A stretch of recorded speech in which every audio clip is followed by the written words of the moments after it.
another virtual episode of The Trailblazers, we feature Elvira Guzman, who is the former head of publicity for Steve Harvey and worked with him for 9 years.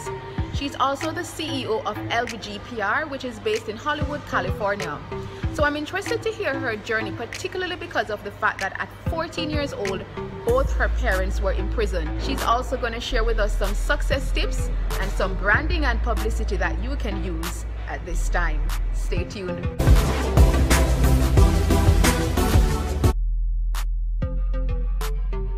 For over a decade, Elvira Guzman has owned one of the top publicity and branding companies in Hollywood, California. In her late teens, Elvira Guzman worked 2 jobs at Steve Harvey's companies while working towards degrees in political science and law and society at the University of Southern California.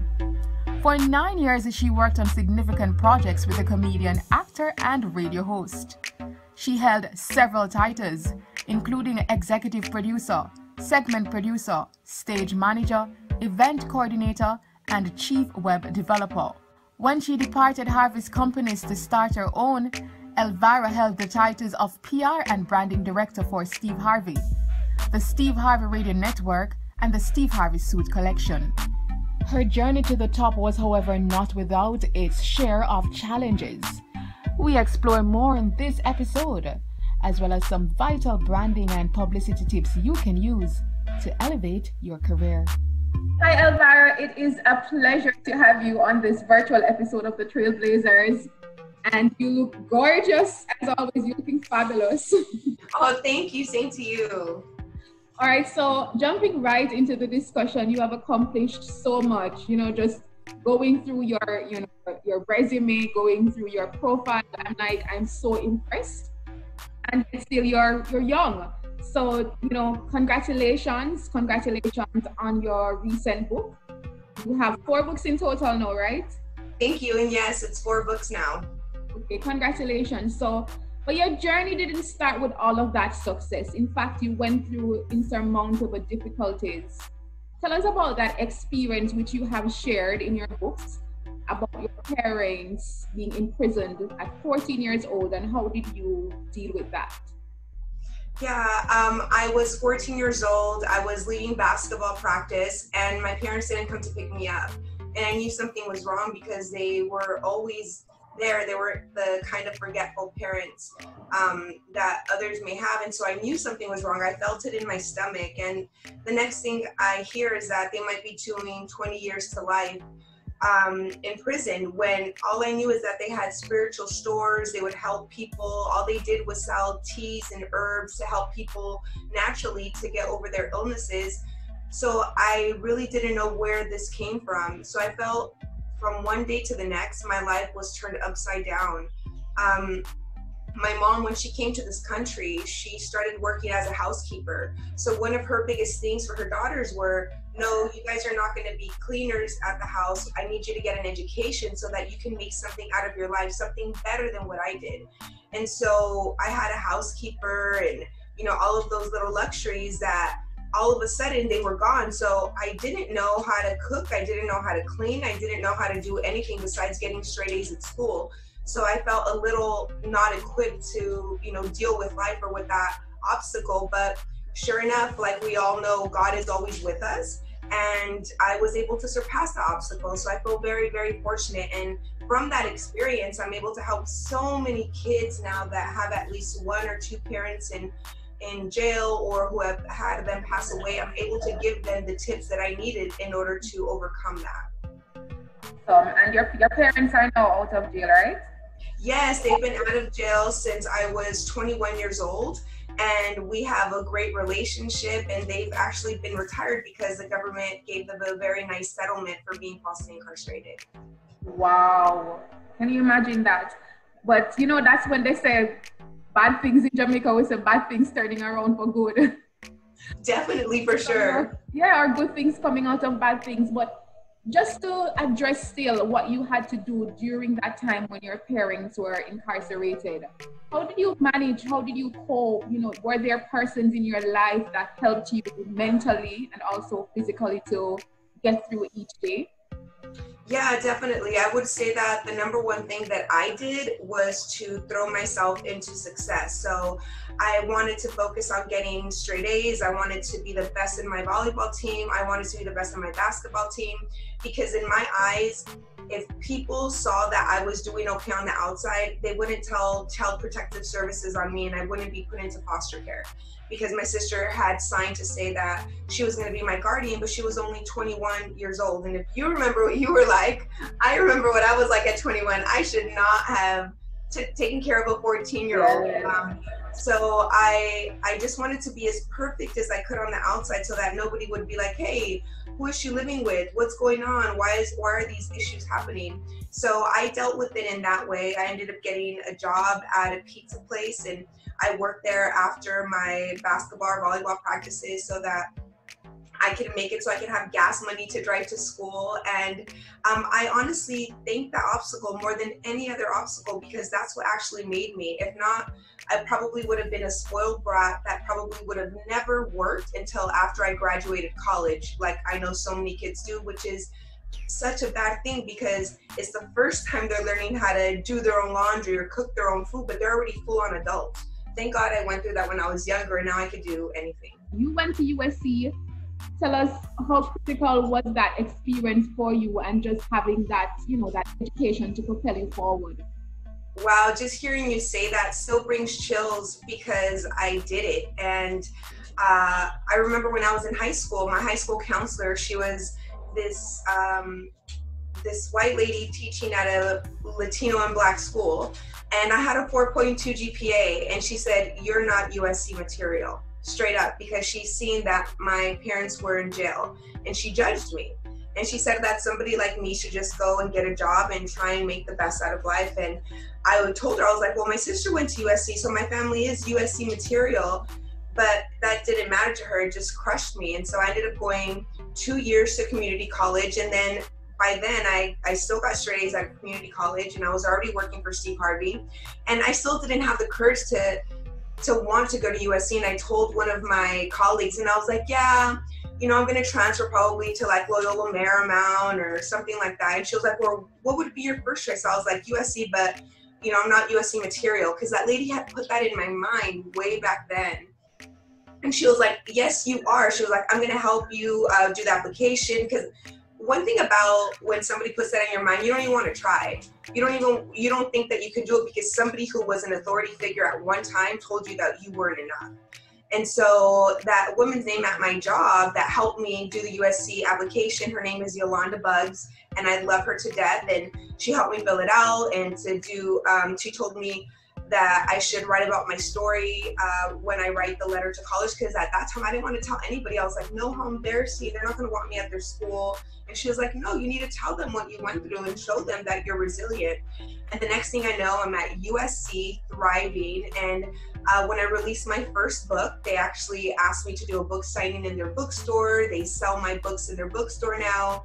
And I actually get to go guest lecture. So it's actually such a great feeling in my heart when people are like, you went to USC, because I'm like, yeah, I did go to USC, and I do go lecture. And you defied the odds, and I'm sure that lady's looking now and be like, wow. Yeah. She said something like that to you. Today you're going to learn that you can survive big obstacles, even though when you're going through them, it may seem like the hugest mountain you've ever seen. You can get through it. You have what it takes. Yeah. Fast forward, you ended up working for Steve Harvey for 9 years. Isn't that like amazing? So how did that happen? How did that opportunity open up for you after leaving university? It actually came out of a suicide attempt. I had tried to commit suicide when I was 17. I felt that I couldn't take life's pressures anymore. And my alarm clock had gone off to go to school, and it was at 7 o'clock in the morning. Or 6 o'clock in the morning. And all of a sudden I hear, instead of hip hop playing out of my speakers, it's a man. And I found out later it was Steve Harvey, his morning show, which I had never listened to. It said, if God woke you up this morning, you should be glad about it. If God put breath in your lungs, you should be glad about it. And that particular morning, he said, I want to give a shout out to everybody who's in jail, because I know there's a lot of you that are not guilty, and you will have your day where you will get out. And that just resonated with me. And the next thing I know, I keep listening to it. And he was like, if you want to be an in-studio audience member, fax in and you could come in. Remember faxes?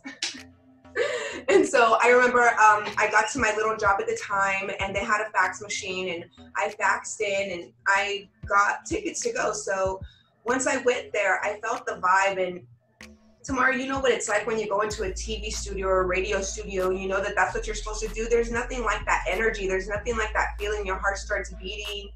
And so I was like, I don't know how, but God is telling me I have to get a job here. I just felt it in my soul. God was like, you're going to work here. This is for you. And I was like, okay. And so at the end of the show, I did something a little naughty and they said, everybody go to the right, and they had security guards and everything. And I told my friend, I was like, hey, hold my bag in case I get arrested because I'm gonna get a job today and I'm gonna go to the left. And I'm gonna go through their offices and I'm gonna talk to somebody and get me a job. And so I did exactly that. And the first guy I met was actually the general manager of the whole radio station. I know the first person. Wow. And he laughed at me because I was literally wearing a pink velour suit. Remember when velour suits were hot back in the day, like the J-Lo and, you know? And he was like, how old are you? And I was like, I'm just turned 18, but I go to college. I just, you know, it was my first semester and I'm doing really well. And I had straight A's and I basically did my elevator pitch. And he was like, if you can meet this one girl, I'll give you an internship and I'll give you an internship with one of the radio people. Cause you know, you could get an internship with the front desk or the sales department or whatever. So long story short, God already had it planned. I just had to do the other 50%. And yeah, I started doing an internship for the shift after Steve Harvey, which started at 10 to 2 p.m. So what I would do is I would show up to work 2 hours early because, you know, they give you those key cards to get into buildings. So the person that was over me didn't get to the office until 9:30. So she would have no idea I was there. So I would go early and I would go to Steve's team and I'd be like, good morning, can I please get you coffee? Can I go get you your breakfast? Is there anything I could do? And when the 3 months were over of my internship, I wrote a letter to Steve telling him how much I appreciated this time. I felt re-energized. I felt I had life in me. And I never asked for a job. I never asked for money. I didn't even put my contact information. But I gave him the letter. He read it so fast. I didn't even leave the door. And he was like, Elvie. And I was like, my name's Elvira. I wonder if that's me. And so I came back and he put his arm around me. He was like, how much are you making at that pizza place? And I was like, well, I was making like $600 or $300. And he thought that I meant $300 like a week, but I actually meant $300 a month because, you know, minimum wage is so little, but he didn't know that. And he was like, well, I'm going to double your salary and now you're going to make $600 a week. And I was like, what? So $600 a week when you're 18 years old, that's a lot of money. So I was like, I am balling. Like I got a car, I got all my stuff together, I got all my new little clothes, and life just changed for me. And fast forward, I worked with him 9 years. I started as the lowest position, one of the only women. I was the youngest by at least 10 years. And by the time I left, I had the highest position, aside from his manager, of course. From her life experiences, she has written 4 books: Your Blueprint, Purpose, Awaken and Succeed, How to Awaken and Stay Awake, and recently, a children's book, The Day You Left. I've written several books. One of them is about purpose, awaken and succeed. And so tell us, how important is it for you to listen to your intuition and to follow that path? Wow, it is the most important thing you can do. Every single person, we have God inside of us, and a lot of us call it intuition or universal consciousness, but it's really the first radio station that ever existed that's connected to God. And God is always trying to communicate to us and tell us who we're supposed to talk to, who we're supposed to work with, where we're supposed to go. And if we listen to that small voice, we're going to be the most successful we're supposed to be in this life. But if we don't listen to that voice, we could become lost. We could get with the wrong people. We could get the wrong jobs, and ultimately we'll be miserable. And the way that you know is you just judge your joy. If you have a lot of joy in your life, most likely you're listening to that voice. If you're not, then you don't have joy. So then how do you fix it if you realize you don't have a lot of joy in your life and you probably are on the wrong path? How do you address it? How do you change paths? Number one is prayer, meditation, silence, and fasting. because you need to empty this vessel. You need to empty what's up here in order for God to be able to refill you with the right stuff, right? So first, that starts with fasting so that God could start to do God's work. And in the fasting, every time you're hungry, every time you're craving something that you know is not good for you, pray, meditate, get closer to God. And that's the first way that you're going to be able to start to hear God's voice. I would say after 3 days of fasting, God's voice is going to get a lot louder. Isn't that amazing? And I mean, persons will look on and be like, you know, it's about meditation and fasting, because there is this, you know, perception of Hollywood that it's, you know, it's not about those things, but yet still you have managed to succeed there and still be grounded in your faith. So how have you managed to do that though? I would say that who you are coming into Hollywood is who you're going to be throughout and when you leave. I had a very spiritual foundation where I was raised in a spiritual store where from the time I was 5 to 14, when my parents went to jail, my parents would recommend, oh, you have a cough, here's this tea. Oh, you have this, here's this. So I feel like I already had an understanding of spirituality, about plant medicine, about they used to teach people how to pray to God for the very first time when people used to feel that they weren't worthy enough to step into a church. So teaching people how to light a candle and pray to God for the very first time, or to be in silence and to get that connection, I already had that. So all I had to do was just remain myself and not let myself be changed by other people. But when you are a God-driven, a purpose-driven person, we never have to worry about that. I mean, having worked with Steve Harvey, you also helped him to write that book, Act Like a Lady, Think Like a Man, which eventually, you know, became a movie, a popular movie at that. And you've also worked with a lot of celebrities. So working with so many celebrities over the years, what's perhaps the number 3 things that you have learned from them being in the industry that you would also want to recommend to those who are trying to get into that industry? The number 1 thing that I've learned is to be resilient.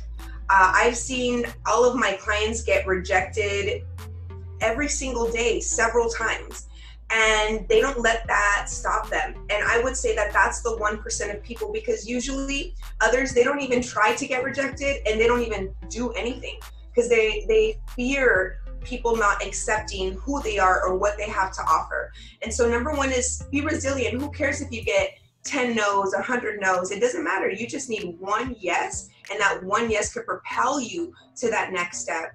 I would say that the next thing that I've learned is we all get fired at some point. We all get let go, or we all have a disappointment. And one thing that I learned from Steve Harvey's obstacle, I remember he had gotten fired from that particular radio station that we were at. And he got fired, you know, pretty bad, where it was just like from one day to the other, you're out, we're bringing John Sally in and you're replaced. And instead of him getting depressed, instead of him getting, oh, this business doesn't like me, I need to get out of here, he said, no, let me restructure and let me see how I could get a bigger move. And within 3 months, he got a syndicated radio show, which grew to 100 radio stations. So now instead of having 1 radio station, he now had almost 100 within a year, because he didn't let his mind get small and him get frustrated and quit. Instead, he was like, no, how can I turn this into something positive? Wow. And I mean, now you have your own company, Elvie G PR. When did you decide that it was time for you to take that step of faith and to move on and to have your own business? That actually came really fast. The first time I resigned from Steve's company to start my own company was when I was 22 years old, and I was living in Manhattan, New York with him. And the reason I knew that I needed to start my own company is because I was Steve Harvey's right-hand person, and I did a lot of the work, yet I was receiving this much of the money.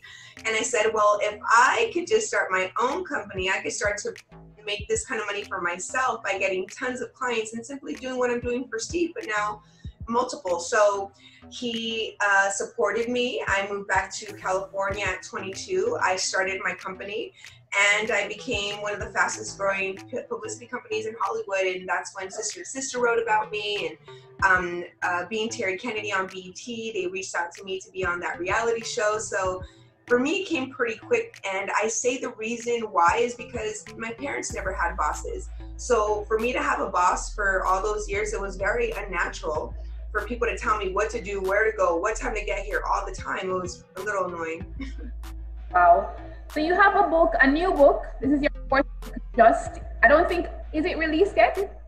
No, it's going to be released on May 27th. Awesome. So it's called The Day You Left, and it's targeted at children.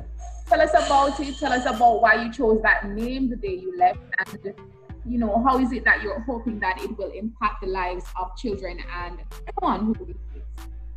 Definitely. So I do motivational segments on Univision's morning show here called A Primera Hora. And they wanted me to do a segment to motivate young teens because they seen that the suicide rate was up. And so naturally I did research and I seen that the suicide rate in the United States for teens is up 80%, which is astronomical. Amongst adults, it's up 30%. So I was like, okay, 30% versus 80%. I need to do something for these teens and children starting from age 8 to 17. And so I immediately prayed, meditated, and I was like, God, what can I do? And God was like, do what you do, write a book, because that will get to the most amount of people with the least amount of time. And so I did that. I sat down, and in 30 minutes, this book came through me, just like all of my books. I never get to pick a title. I never get to pick, the content, because I'm just a vessel that God uses. And I felt grateful to be the person that it came through. And being one of 4 children, but I'm the only one where my dad actually stayed. My 3 other brothers and sisters, their dads didn't want to be a part of their life. They exited. They don't have that relationship. And I seen how it broke their heart. Every birthday, every Christmas, every time their father didn't think about them, they would look out the window and just hope that their dad would come, and their dad never came. And I always felt guilty because my dad was always there for everything. And so I would tell my brothers and sisters, we could share my dad, like, my dad is an amazing dad, and they would tell me it's not the same, it's not the same. And to this day, my brother's in his 40s, and it's something that he's never gotten over, the day that his dad left him. And so I think that this book will really help boys and girls that are dealing with self-esteem and feeling not enough issues because their parent left, because ultimately you feel like, what I seen was, am I not pretty enough? Do you love your other children more than me? Was I worth it? Why did you do it? Why did you bring me to this world if you didn't love me? So I just hope that this book a little bit is like a pillow to hug and hold every time a child feels sad. Just go to that book and remember that you're strong. Remember that you can get over it. And if it just saves one kid's life from suicide, I'll be happy. That will be success for me. Amazing. Keep up the fantastic work. We're winding down, Elvira, but one of the things they want to know from you, because you're in the PR publicity business. So share with us 3 branding tips that persons need to be doing right now, especially at a time like this. It's the new normal. How is it that they can rebrand or brand themselves forward, especially if it is that make it in the television or the entertainment industry, or they just want to have a hit in Hollywood? It's an excellent question. Number 1, I would say to perfect your online presence. And that's very simple. All you have to do is do a quick Google search of your name, see what's out there. And if you wouldn't hire you, if you wouldn't give you an acting role, or if you wouldn't do something for you, give you an opportunity, then fix it. And the fastest way to fix it is to get magazine article interviews, get podcast interviews, get local radio interviews. And nowadays, that's all something that you could do on your own, because you can contact these people on social media. Number 2, I would say, is to definitely perfect your Instagram and your LinkedIn page. Those are the 2 majors that you could get work from. So you could reach out to directors or casting agents. And if your online presence, and by that I mean if your numbers are up, if your likes are not up, if people are not interacting on your page, you will most likely lose a job to someone who is not as talented, simply because you didn't spend the time to work on your Instagram. And the 3rd thing that you could do, that anyone could do for their brand, is to simply be kind to other people. You have no idea how many opportunities I've gotten in my life simply because when I've gone to an office with my big time celebrity clients, I walk up to the reception desk and I'm like, good morning, how are you? This is my client. Would you like to meet them? Would you like a selfie? This and that, just because I know they want one. I know that this is a big moment for them, and why am I going to be mean and be like, no pictures, what are you doing? Don't talk to my client. No. And so I would just say to be kind to everybody, and that word spreads faster than you being mean. Wow. One of the things I like about you, and I follow you, as you know, on social media, and we've met. I love you so much, Sarah. You've helped me so much. Everyone should know that you are amazing. And when I walk the streets of Jamaica with you, I feel like a celebrity because you are a celebrity. Everyone's like, oh, Tamara, oh, Tamara. I'm like, oh my gosh. Thank you, thank you. But one of the things I really admire about you is just your energy and your childlike faith. It resonates with me because that's the kind of person I always try to be as well. So what keeps your vibrational energy up, and also what keeps you motivated to just dream and to keep pushing forward and going after your dream? I would say that I keep everything that weighs me down away from me. So if there's people in my life that weigh me down, they're gone. If there's food that I'm like, oh my God, I'm eating this and I'm feeling depressed, it's gone. No matter what it is, I need to get out of my life because my energy is my immune system. My energy is my wealth, because that's how you attract things. So I also make sure that I work out. I make sure that I eat things that will do my body good, like vegetables and juices. And I talk about that in my third book because it's so important. A lot of people are feeding themselves hot dogs and chips and sodas, and they're like, well, why am I depressed? Why is my skin bad? Why am I fat and I feel terrible? Well, it starts with your diet. You know, if you want to feel good, you have to start to put it in. And lastly, you know, one thing I learned from Beyonce is that, you know, I'm human. I have a bad day every now and then, and my energy is not that good. And Beyonce says when you feel bad, you put on your best makeup, your best hair, and that'll make you feel better. And that's what I do. And then I just put some music on and I dance and I'm right back up again. Awesome. Thank you so much. And my last question, just to give some, you know, one word of encouragement to our viewers who are looking on, who are inspired, who like you, want to be like you, or want to just accomplish their dreams, but maybe like you have a start where their parents may be imprisoned, or it could be something as maybe they're in poverty, or they just don't have the connection or the links to make it. So what would you want to tell them? I would say to fight for your dreams, fight for your purpose, fight for what God wants you to do. We all came here for one specific reason, and when we're done doing that, God will take us back home. But until then, fight, and do what God sent you to do. Awesome. Do what God sent you to do. Thank you so much, Elvira. It's always a pleasure, and it's indeed a great opportunity to have you on the Trailblazers. Keep up the fantastic work and continue to stay gorgeous. Oh, thank you. Same to you. Love you so much. Bye. Thank you. Elvira has been recognized by Fox, Univision, Success Magazine, Inc. Magazine, and Black Enterprise Magazine for her contribution in the entertainment industry. She has also been featured in Latina Magazine and is considered one of the future 15 Latino entrepreneurs. What does it mean to be an empowered woman? I would say to be unstoppable and to be fearless, despite the obstacles that life is going to bring to you, to just never stop and to be relentless.